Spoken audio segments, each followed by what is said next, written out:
I'm Amber Hunt, and this is Accused, the unsolved murder of Elizabeth Andes. On the last episode... He didn't get convicted? No, he was... I did not know that. Yeah. I thought it was a closed case. My gosh. Yeah. Oh, my. Now I'm concerned. Oh, that's terrible.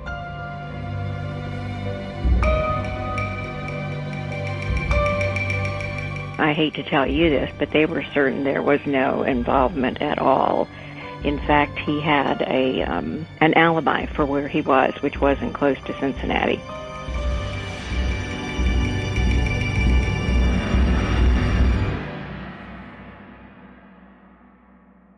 I left off last episode talking about Boyd Glascock and his strange pincushion gift to Bob Young. Glascock, for the past several years, has really intrigued some of the people trying to figure out who killed Beth Andes. The strange thing is, no one would have ever connected him to the case if he hadn't inserted himself into it, showing up at Bob's house and even talking to the neighbors whose phone Bob used to call police.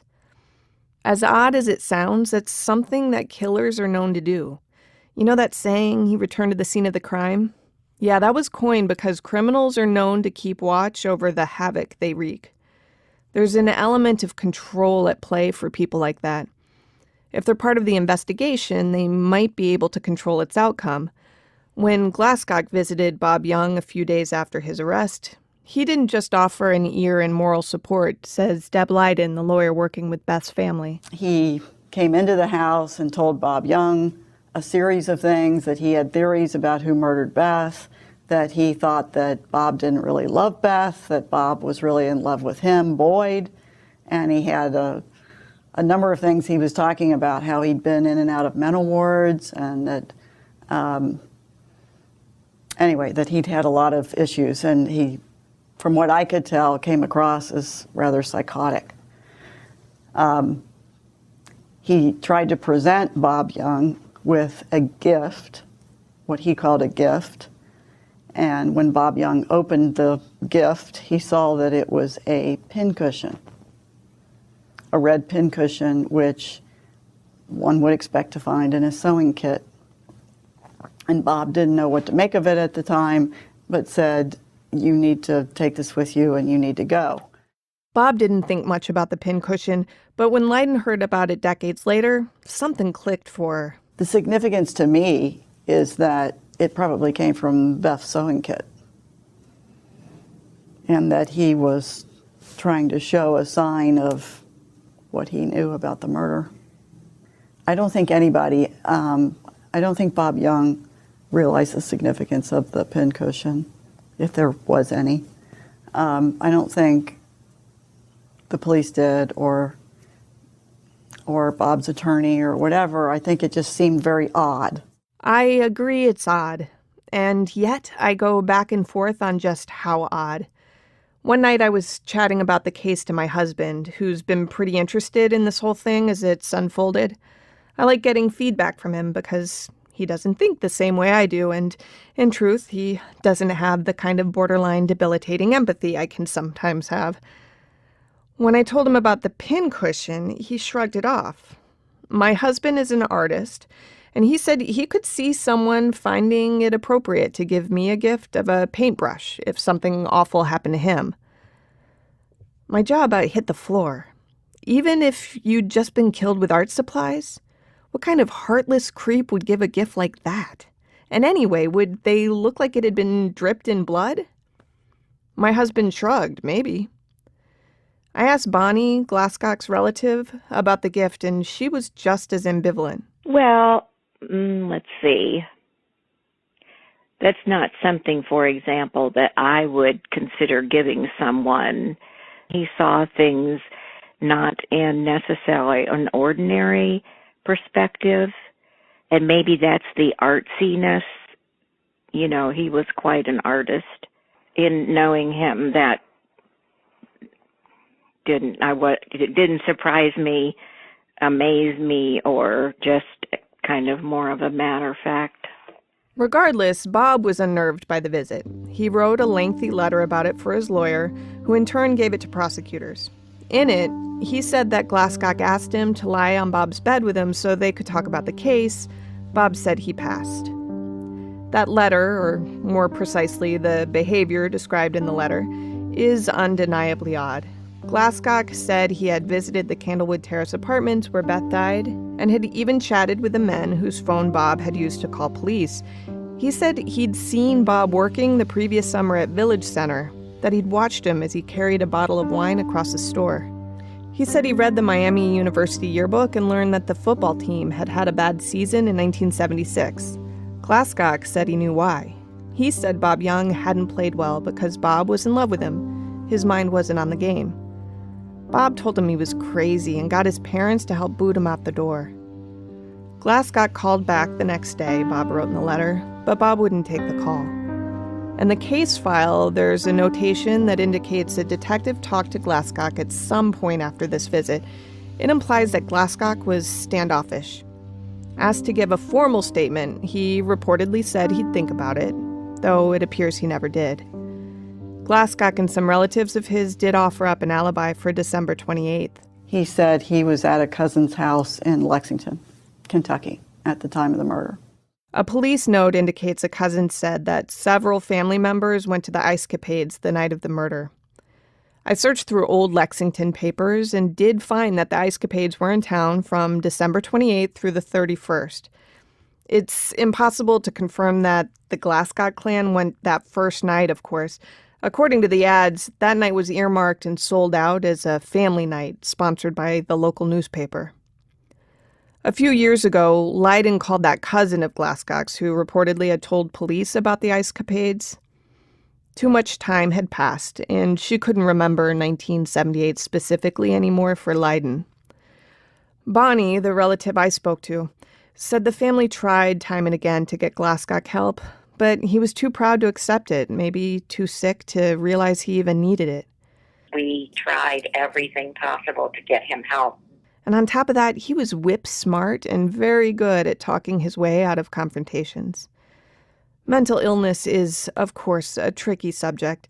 On one hand, we hear it tossed around time and again every time someone is accused of doing anything violent. And it's hard to argue that someone willing to take the life of another human being isn't mentally ill. But plenty of people with mental problems never get violent. The American Psychological Association published research in 2014 that said in a study of crimes committed by people with serious mental disorders, only 7.5% were directly related to symptoms of mental illness. Gillian Peterson, the lead researcher, said at the time, quote, "When we hear about crimes committed by people with mental illness, they tend to be big headline-making crimes, so they get stuck in people's heads. The vast majority of people with mental illness are not violent, not criminal, and not dangerous," end quote.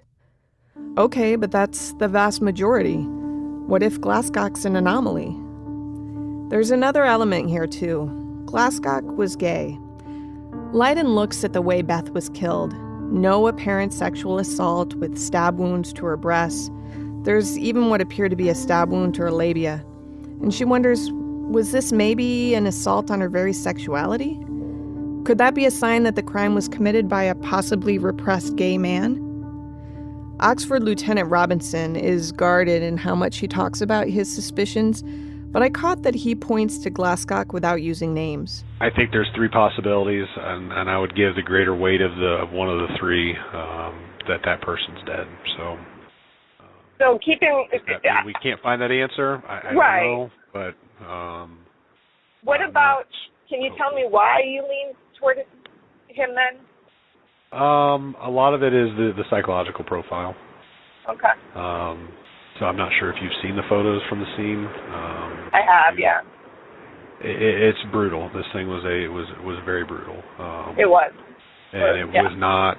This was not a oops, you walked in on me, stealing your television set, or you walked in on me trying to steal your jewelry. This was somebody that had intentions to prove a point, and to say you're not going to interfere with my life again. So. I researched these psychological profiles and agree with that thought to a point. The fact is, though, that of the many identified serial killers, it's rare for one who's gay or bisexual to kill the opposite gender. Most follow the Jeffrey Dahmer and John Wayne Gacy mold. They tend to target young men. That doesn't prove a thing, of course, but it is one of the reasons that the forensic experts I've talked to don't really get excited about Glascock as a suspect. I asked former FBI agent Dan Vogel if Glascock seemed like a fit in his opinion. I think if he was mentally ill, and if in fact, let's assume that he was mentally ill, that would have shown up at the crime scene. That the personalities, the killers leave their personality at the crime scene. So I think we would have seen some bizarre, strange things, other bizarre, strange things at the crime scene. I'm not saying that he's not a suspect, but I'm saying that I would look at other people a lot more strongly, like the supervisor, her supervisor. I would want to do a 360 degree on him to find out what his background is, and does he have a criminal record, and what is he like? Does he have a violent temper? This brings us to the third character highlighted by Robinson in the VDOC presentation we discussed in an earlier episode, Beth's boss. By all accounts, Beth seemed to like her job, which wasn't a far cry from the high school gig she had at Milk and Honey in Canton. Beth and Hallie, the college roommates, worked together there. The Red Ox was a delicatessen with two sides to it. One side with a drive-through that sold alcohol, and another side that was a deli.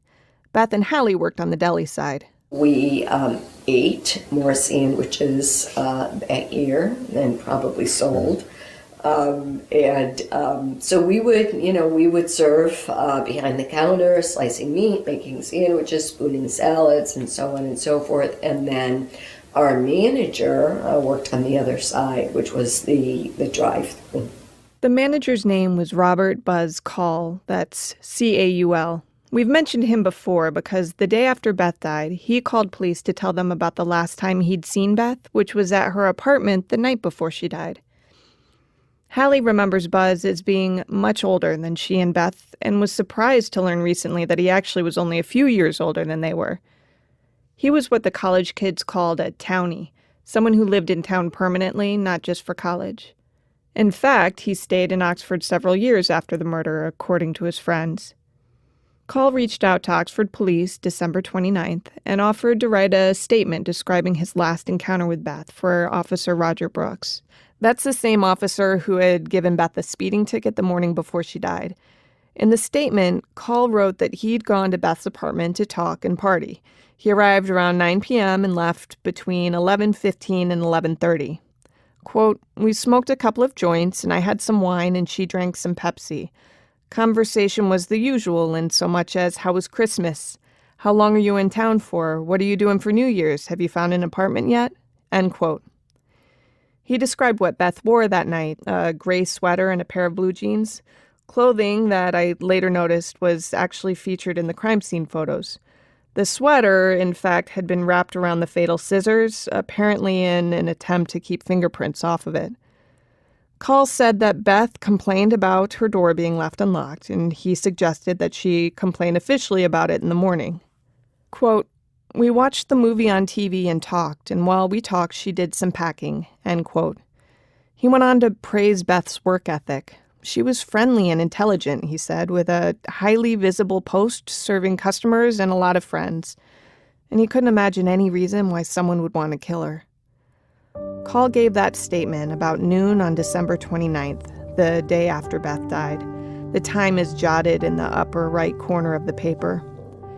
3.5 hours later, he contacted police again. He added that after he left Beth's place, around 11:15 or 11:30, she went to his apartment to use his phone. This second written statement says that Beth showed up about 10 to 15 minutes after he had left. She asked to place a collect call to her parents, he said. After parents, he wrote in parentheses, "I assume." The call didn't go through at first, he said, so she hung out for about 10 minutes, made the call again, and then left his apartment. Call doesn't mention his own whereabouts the night Beth died in his first two statements. Call's written statements did catch the attention of Oxford Lieutenant Richard McVeigh, and in an inter-office memo dated January 2nd, 1979, McVeigh wrote to Chief Statham about chatting with Call again. The memo reads, quote, "Since he was with the victim Wednesday night in a somewhat romantic setting, parentheses, he advised no sexual intercourse, end parentheses, I feel a polygraph would be in order. I discussed this with him, and he stated he'd take one just as soon as we could set it up." End quote. McVeigh goes on to note that he wondered if maybe Beth and her boss had made out, and maybe she told Bob Young about it. Maybe that's what set Bob off. 6 days later, Detective Baird followed up on this thought. Instead of talking to Call, he talked to Call's lawyer, identified as an Athens man named Thomas Hodson. Baird wrote in the report that he told Hodson that Call should submit to a polygraph and provide his fingerprints straight away. The detective also told Hodson that he'd like Call to provide a written statement explaining where he was December 28th, the night that Beth died. Call's fingerprints indeed are in the case file, but there's nothing further about him anywhere. There's no alibi or notation about any polygraph that he might have taken. He didn't testify during the trial, and neither did R.J. Villela, the one guy among Beth's friends who told police that Bob did indeed have a temper. Neither was called to the witness stand to bolster the police's theory on motive. I found Buzz Call's lawyer, Thomas Hodson. His name had been misspelled in Baird's report, but the phone numbers matched up, and he confirmed to me that he vaguely remembers Buzz Call, but he couldn't remember the case or say whether he'd represented anyone who had taken a polygraph in relation to it. My best bet was clearly going to be reaching Buzz Call. So I tracked him down in Athens, Ohio, home of Ohio University toward the eastern edge of the state, where an online profile says he works as a substitute teacher. I left a message saying that I was aiming to write about Beth's case, so I was trying to piece together some things from people who knew her. When he called me back in early February, he didn't sound terribly thrilled to hear from me. I'm in the middle of some taxes, but I can give you a couple of minutes, ma'am. Okay, I understand. All right, well, what do you remember about her? From what I can remember, again, it's been a long time ago, good worker, easygoing person. So was she friendly? Was she stern? I mean, if you were to describe what you recall of her personality, how would you summarize it? Well, like I said, she was a good worker and she was easygoing, but we weren't really friends from outside of work. We knew who each other was. That was about it. Oh, okay. And you spent a couple hours with her the night before, though, right? Yes, I did. What was that about? You were just hanging out. A bit about her move and everything. That was it. I was surprised that she asked me to come over. Oh, yeah, yeah. So what did she talk about? Was she excited about the move? Was she nervous? Don't remember one way or the other, ma'am. Really? She died the next day. I would think that kind of would stick. I had been eager to hear what Beth's frame of mind was Wednesday night. I thought it might give me some insight into Thursday. She was home alone, so Call was the only person I knew about who might be able to shed some light on this. I was surprised he said he didn't remember. Isn't that the kind of thing you'd replay over and over in your mind? She died in that apartment the very next day. McVeigh described their Wednesday encounter as romantic. I certainly can't remember every detail of every encounter I've ever had, but the ones connected to something traumatic, well, they tend to stick with me. Well, ma'am, how many years ago did you say it was? No, I know. 37, but it's, How old were you back then? What was your last name again, Amber? Hunt, H-U-N-T. What? H-U-N-T. I'm a reporter with the Enquirer. Okay. Are you uncomfortable talking with me? Well, I don't have much more time. I need to get back to work, but this is very odd after 37 years for this to be spoken about again. It was not a good time for their family or anybody else that knew Beth. I feel I should say here that plenty of people don't like talking to reporters, so reluctance is nothing new for me to get. I don't know what kinds of experiences he's had with journalists in the past. It could be that he's not a fan. When I called him, I hadn't yet contacted the forensic interrogator who would coach me on the Steve Green chat, but I tried to keep my tone open and friendly. I wanted to learn as much as I could, and I knew that he could decide to hang up on me at any time. Do you remember if police talked to you about, theories or anything? About what? Any of their theories? I mean, I know they zeroed in on the boyfriend pretty quickly. Did you know Bob Young? very little bit, other than maybe the football, and that. Then I found out that Beth was going out with him. Okay, so it's not like he would come in and see her while she was at work or something. Well, I very seldom was there at that time because I typically worked days and she typically worked evenings. Okay. And so if Bob came in to see her, I would not have known that. Okay. And yes, the police did talk to me. I even called them the next day to say they wanted to talk to me because I had seen her the night before. So I contacted them originally. You had a lawyer at the time, right? At that time, no. I knew this wasn't accurate, but I didn't argue. So part of what I'm looking at is, how much they investigated the crime when it happened. Did they have you fill out a statement? Did they ask you to take a lie detector test? Did they rule you out? You know what I mean? And I'm sorry because I know how crazy that is, but I'm trying to get a sense for how thorough the police were. They ruled me out, ma'am. Right. So through alibi, or how did they do that? Through alibi and lie detector. That has to be a strange experience to go through. Yes, it is. Even stranger to talk about it 37 years later. Well, I'm not trying to, it's... The police don't have any of this information, ma'am? There's a freedom of act or whatever that is to get Freedom of Information. Act, yeah, but there's a mention in there about a lie detector, but there's no results. So I didn't know if you took it or so if you knew I took a lie detector test before you asked me about it. No, I knew that they were asking people to, but I don't know that they followed through on it. So there was nothing about who did or did not take a lie detector test then? Right. I don't know if you did or didn't. Well, you do now. Do you remember what that was like? Very nervous, man. Have you ever been hooked up to a lie detector? I have been for a story. It's not the same, though. No, it is not. Not for something like that. No. Do you remember who administered it? I do not. Do you remember what they told you about it? And I'm coming from a place, by the way, I'm well aware that, number one, they tell people that they fail when they don't, and number two, that they're not reliable, and that's why they're not allowed in court. So, but did they tell you one way or the other what they determined? That I was not the person that did that? Yeah.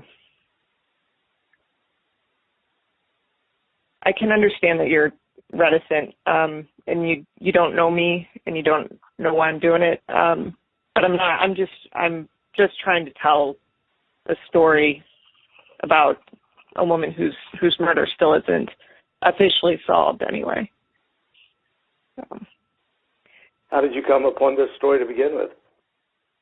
The family's lawyer reached out, said, it might be an interesting case to look at, and, it is.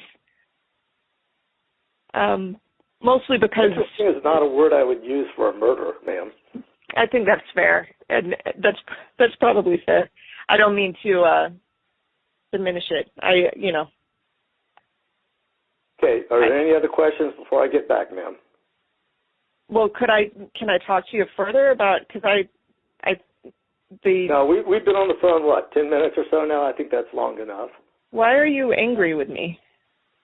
Why do you perceive that I'm angry, ma'am? Has my voice changed in any way, shape, or form since we started talking?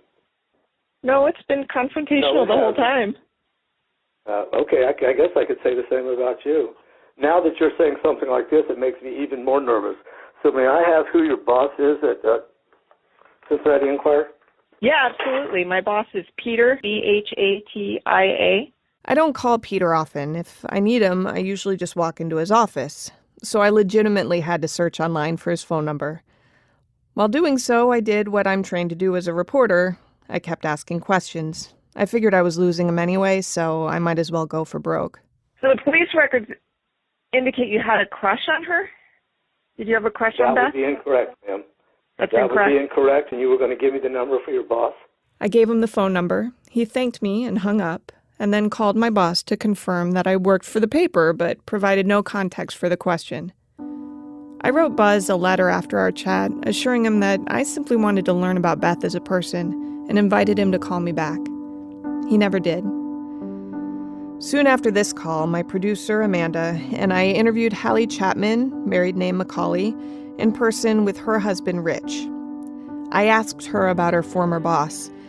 It was Hallie who told police back in 1978 that Buzz had a terrific crush on Beth. It's jotted on one of the police reports, almost as an aside. I assumed she had told him that after learning he had spent time at Beth's apartment Wednesday night. That turned out not to be the case. Here's Hallie talking about Call. We thought of him more as a townie. And he seemed, he was very interested in Beth.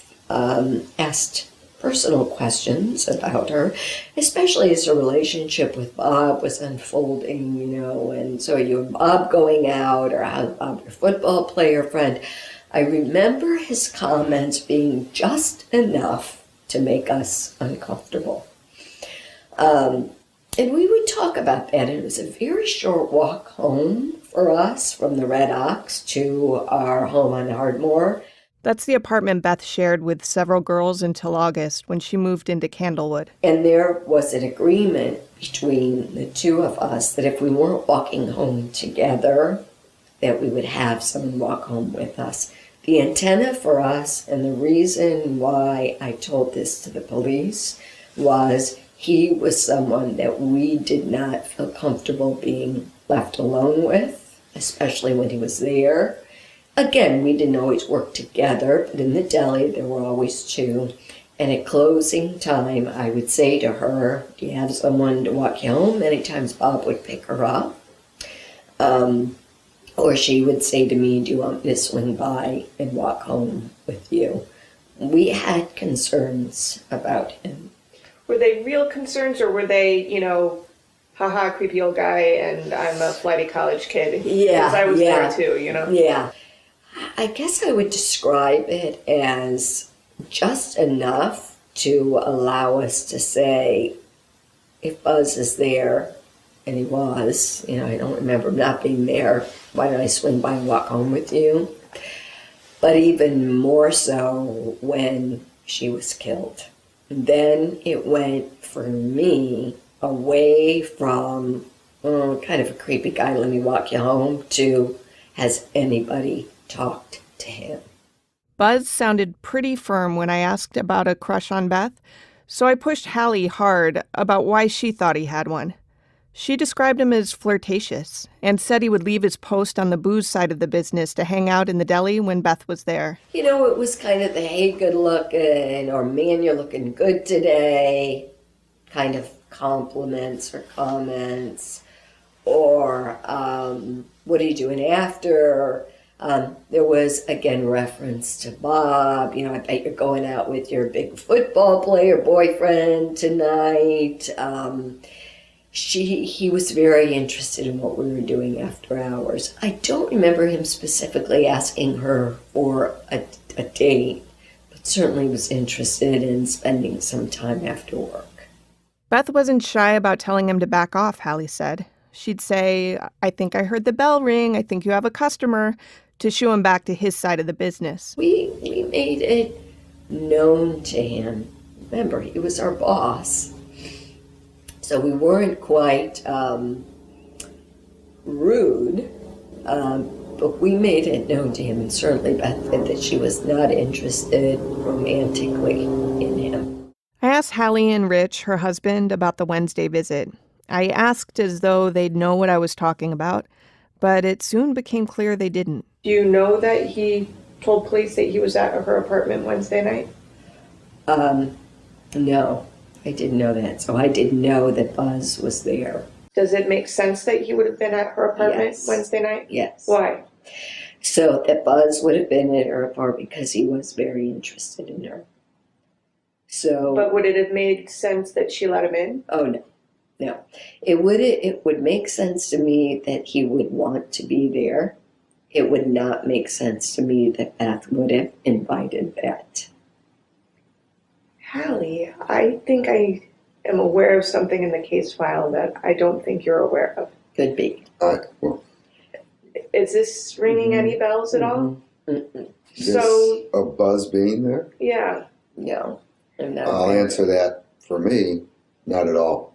The maintenance person, yes. On Thursday. On Thursday, that was always one of the two people that we thought, Buzz being one because of what we just talked about, and then the maintenance guy because of being in the building in her apartment. I wasn't aware of that. Buzz was there. Buzz's statement to police is that he had spent some time at the apartment Wednesday, that it was a semi-romantic setting, that they spent a couple hours together, but that there was no sex, but it's implied maybe there was making out. Does any of this make sense to you? No, it does not. In fact, it's very frightening to me. It adds up from what I had observed in him lusting after her. Again, a lack of a better word, but it does not make sense that Beth would have welcomed those advances. Give me a second, because I thought you knew this part. So I'm not trying to do anything where I'm surprising you. It's not my style, but I just assumed Debbie had talked. At minimum, Debbie had talked to you guys. Imagine the statement is that Beth invites him over. Is there any chance in hell that would have happened, that she would have spent time with him, and that she wouldn't have told you on Thursday? No. So again, on Thursday, I know she didn't mention Buzz on Thursday.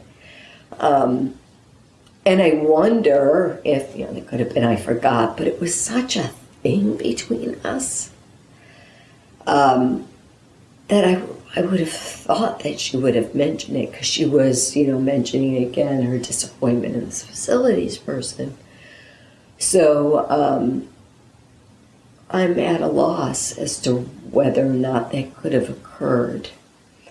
If it did, you would think that she would have mentioned it to me. Hallie wasn't the only one unaware that Call reportedly spent Wednesday evening alone with Beth. Bob Young said he didn't remember that either. I don't think he ever was at the apartment.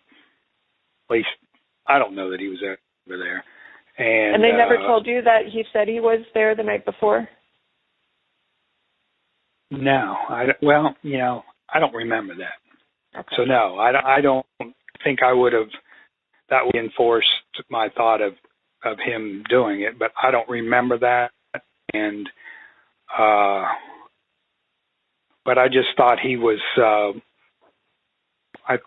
don't know, everyone develops an opinion. I thought he was a little bit strange, and I knew he liked her a lot, but I didn't know she hung out with him the night before, no. Sue Parmalee didn't remember this detail either. Like Bob and Hallie, she talked with Beth the day Beth died, and there was no mention of having hung out with Buzz the night before. Wow. Did that sound familiar at all? That. No. I didn't know that. See, I wasn't allowed to hear any of the other testimony because I was also a witness, during the trial. This wasn't in the trial, just so you know. I'm going to respond that they weren't like friends that hung out. Yeah. You know what I mean? They were friendly, but she didn't just hang out with him, to my recollection. As far as you know, they weren't the hang out, drink wine, smoke pot kind of friendship. Not to my knowledge. Yeah. Why did you say that you thought he should be talked to more? Because I guess he was somebody that rose to my suspicion. Because I thought he liked Beth. I think he wanted more from her. So imagine you've got a coworker. Let's say, for the sake of argument, you don't have a crush on this coworker. He's just someone you work with. Imagine he invites you over to his apartment to hang out one night, and you go over and smoke some pot and hang out and talk about the future. Imagine that you learn the very next night he was killed Murdered in the apartment where you had just hung out. Hell, you're asked to take a polygraph about the death. Do you think you'd remember the encounter? Would it stick? Would you tell your friends? I've shared this phone conversation with several experts, including nationally renowned polygraphers and profilers. Retired FBI agent Dan Vogel offered one unsettling theory. I find that extremely interesting. If, in fact, he claims that he was in her apartment the day before for 2 or 3 hours, which I find that hard to believe because I can't imagine why she would be wasting all this time with him if they didn't have any kind of a relationship. If you plan to go into that apartment and do something to her, you need to be able to explain why your DNA is found in that apartment and your fingerprints. And the way you do that is you say, "Oh yeah, I was there the day before, so you'll find my fingerprints in there." That's right. Why. Now, whether he was or not, I don't know, but I assume that he wasn't, and that would be a motivation for setting up something to do with her. So again, can you expand on why you think that it's not likely that he was over? Why is that your gut? It doesn't make any sense to me that she would be spending that much time with him. This doesn't make any sense to me. Okay. I mean, she's got a boyfriend. She's got, they're planning on getting married probably if they can work out this work situation. So what in the heck is she doing? It doesn't make any sense. Unless he was there, unless he just wouldn't leave, then she couldn't do anything about it. Right. Vogel said that if he'd been heading this investigation, Bob Young would not have been his only focus. He would have talked with Buzz Call, with Stephen Green, with other maintenance workers, and with Boyd Glascock, at least to learn what they knew. And so by the end of the day, we've got probably 10 or 12 people on the suspect list that we haven't even looked at because we've already decided, well, this is what's happened. And so, we've made an arrest, we've solved the case, and, good for us. But jury didn't buy it. I did more research, and Buzz has an interesting background. He appeared once in a brochure as a Big Brother volunteer, though the agency wouldn't confirm that to me, citing privacy reasons. He graduated with a bachelor's and then a master's from Miami University, according to their registrar. Buzz Call's father, David Call, was a well-known and highly respected psychiatrist at the Athens Mental Health Center. He treated Billy Milligan, a serial rapist who made headlines in 1977 for successfully using a diagnosis of multiple personality disorder to be found not guilty by reason of insanity. Instead of going to prison, Milligan was sent to a hospital to be treated by the elder Call. The month that Beth Andes was killed, Dr. Call was working to merge Milligan's many personalities into one. It's an interesting case. I also learned that the doctor lived with his children on the hospital grounds because it gave him housing. Steve Call, Buzz's brother, wrote about that experience in a submission for a book called Stories of Medicine by Dr. Gary E. Cordingley. In it, he described how the kids played basketball and softball with the patients and considered them friends. I found excerpts of this book online. There were scary moments, Steve Call wrote, but mostly they had a blast. It sounds like an unusual setting, but Steve Call says he did more traditional things too, like becoming an Eagle Scout while living on the hospital grounds from 1965 to 1971. I've tracked down others who knew Buzz Call, and many of them said he is a caring and stand-up guy. Still, they didn't know about the Wednesday encounter either. Did Buzz ever mention that he spent time with her the night before she died? No. That's R.J. Villela, the high school friend of Beth's who had a crush on her.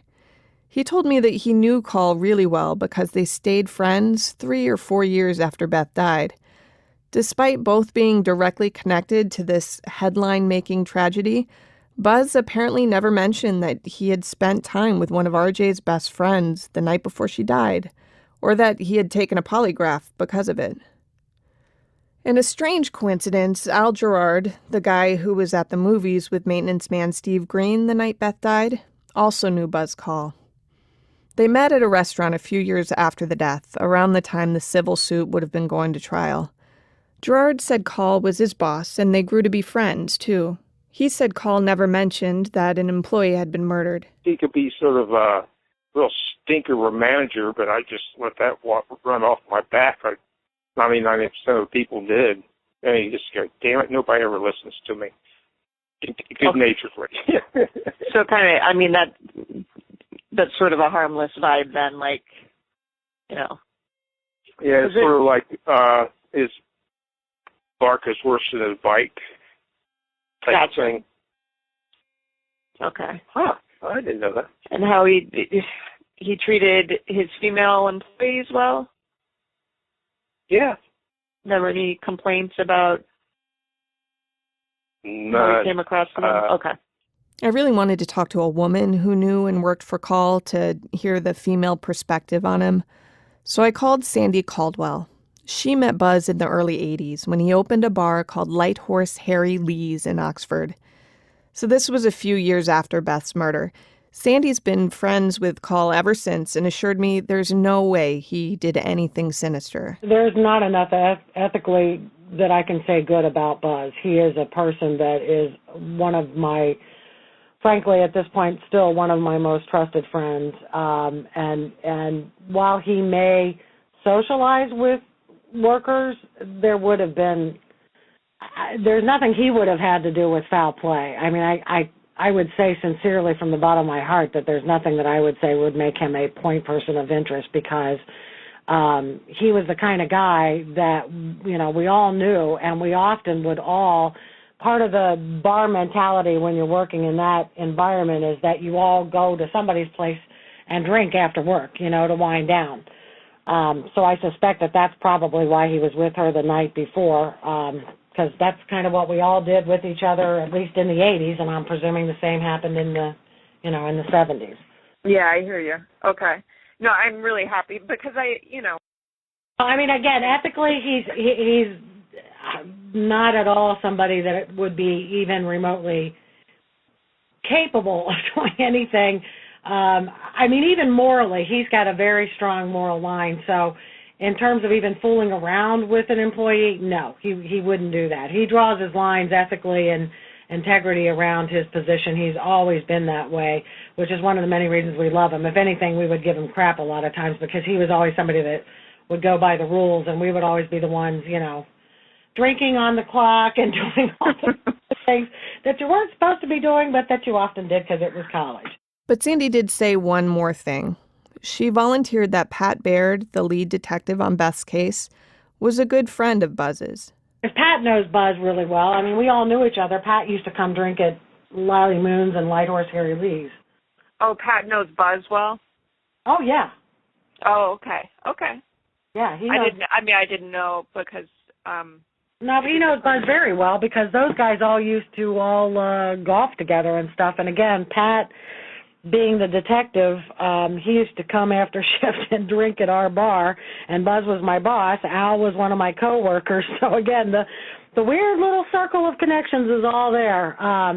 So yeah, because I can remember Pat telling me about, I was heading the ERA campaign at the time for our campus, and Pat would come and bemoan to me about all of the campus rapes and how many football players were doing horrific things and never getting any kind of reprimands for it. So, yeah, Pat knows Buzz really, really well as well. Now, I don't know that they stay in touch, but I know that Pat and Buzz were good friends back in the 80s for sure. There may be a few ways to read this. Let's go with the least concerning. If Call and Baird were friends, maybe this explains why Call calls police himself at noon the day after Beth is killed to give a voluntary statement. Maybe he's familiar enough with police procedures because his buddy is a detective, so he offers up what he knows. But there are still some unanswered questions, like why it took Call 3 hours to call back with the additional information that Beth came to his house at nearly midnight to use his phone to call home. Why didn't he say that the first time? Why do none of Beth's family and friends remember receiving that phone call? Why is there no mention of Call's alibi anywhere in the case file? Everyone else was asked for an alibi, but not Buzz Call. And I noticed a strange note Detective Baird made when he wrote about talking with Call's lawyer. In all capital letters, Baird said he advised the lawyer that Buzz Call was not a suspect in the case. Why did he feel the need to do that and to note it in all caps? Call hasn't gotten back to me since demanding my boss's phone number, and if you'll remember Baird... I'm not going there. I've been retired since '96. He wouldn't talk to me at all. So these questions remain unanswered for me. Hallie made two things clear. First, she thinks Buzz Call should have been more thoroughly investigated in this case, and at minimum should be properly interviewed today. She'd like to know why no one has corroborated that he hung out with Beth the day before the murder, or that he took and passed a polygraph. She'd like to know where he was December 28th, and she doesn't understand why he's the only person questioned who doesn't seem to have his alibi noted in the file. But Hallie also made it clear that she's not pointing fingers. I believe that Buzz, and again, he's certainly as deserving as the rest of us of being able to tell his story. We certainly don't want to insinuate any guilt. We've had enough of that with this case. I feel very strongly that he should have been interviewed. If you had trouble hearing her, she said we've had enough false accusations in this case, so that's not her goal. She just wants her former boss to be interviewed. Next time on Accused. At least 75% of serial killers, all known serial killers, make their appearance approximately between 1970 and 2000, in that 30-year period.